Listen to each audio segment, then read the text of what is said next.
Ashanty sebut Rizky Febian cocok jika berpacaran dengan Mahalini. Putra sulung dari Sule langsung tersipu malu. Beberapa waktu yang lalu Rizky Febian sempat dikabarkan dekat dengan Anya Geraldine. Keduanya sempat terlibat dalam sebuah proyek bersama. Tak heran jika keduanya ramai dijodohkan oleh warganet.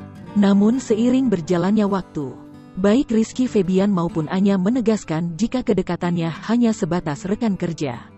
Tak selang beberapa lama, Rizky Febian kini justru dikabarkan sedang dekat dengan penyanyi cantik Mahalini. Menurut Rizky Febian, wanita yang memiliki nama lengkap Niluh Ketut Mahalini Ayu Raharja tersebut merupakan sosok yang baik hati. Kita dekat, kita saring-saring lagu. Kemarin aku bikin satu lagu terus dia coba bantu cari liriknya, ungkap Rizky Febian dikutip tribunstyle.com dari kanal YouTube Ngobrol Esix, Jumat, tanggal 21 Januari tahun 2022. Iya dekat, alhamdulillah. Anaknya, baik banget, baik dia, imbuhnya.